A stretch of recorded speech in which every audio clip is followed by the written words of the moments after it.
This Tudor United Sports Car Championship Series race review is brought to you by Michelin, a better way forward. At the drop of the green flag, Alex Gurney leads from the pole, his second pole here at the Rolex 24, but it was John Bennett who would have bad luck right from the beginning. He got turned around by one of the Vipers in the International Horseshoe. And is now leading. And then problems for Ganassi Racing. Scott Pruitt takes off. They drop the car. That's a signal to go. But it wasn't time yet. They did not have the left rear on. He hits a crew member on the way out. That brings out a penalty.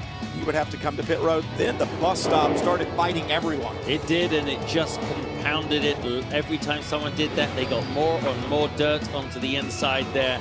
And I think in a minute you will see as the chrome car goes off, there's the Viper Exchange 1933 absolutely made a complete mess of the inside there. And look at that debris. They did have a chance to clear it up during one of the later cautions. And this was the scariest moment of all. Memo Gidley into the back of the 62 Ferrari, the Gaines Code prototype, just moves out to make a pass, never sees the car there, and massive impact. The good news is we've gotten medical reports on the drivers, and certainly there are significant injuries involved, but it could have been much worse. That brought out a red flag for almost an hour, and then in a big crash in the night, the GMG Audi, they're right there at turn one, has a big crash, and then race leader gets caught up in a bit of that action down there, and that doesn't have to be your fault. We talked about it earlier. Somebody can steal your race. Talk about having a race stolen. Scott Pruitt contact coming back on the banking. You don't see him make many mistakes. Well, that 10 car that we saw is back in the lead. The core car is back in the lead. So if the mistakes happen early, you can recover. But we're in the zone where you can't get away with anything like that anymore. And now this is the first Corvette's trouble during the night. Radiator issue, overheating issue. We saw one of the Vipers with a problem, power steering for the 91. They had to spend time in the garage. Wheel bearing problem. We thought maybe that was the problem with the number 4 Corvette that we saw moments ago, because the BMW had that issue. You talked about the loads around the banking, and there's that telltale smoke out of the number 4 Corvette.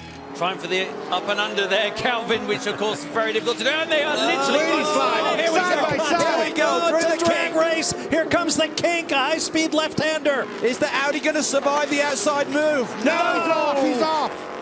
Did he get shoved off? He didn't leave him any room, that's for sure. And nor should he have done, Dorsey. No, he shouldn't have. Absolutely, that was racing. And I don't think they touched. I just think he did what he had to do. It's a brave move, but it's going to be tough to pull off. Meanwhile, through NASCAR 3 and 4 for the final time, it will be close. Not the closest ever, but still a tremendous run to the finish for the top 2 cars. And João Barbosa will take Action Express to victory lane in the Rolex 24 for the second time since 2010. João Barbosa climbing out of his number 5 Corvette Action Express. They take the victory, and what a spectacular drive in that final couple of stints. The hugs from the family. Congratulations from everyone. João, your 3rd victory here at Daytona, 2nd overall. Talk us through that last stint, especially with that full course caution that came late. I know you didn't want to see that. I didn't want to see it. I had quite a good gap, a good cushion, so I could manage traffic. I was getting quite worried initially because I was hitting traffic at the wrong moment.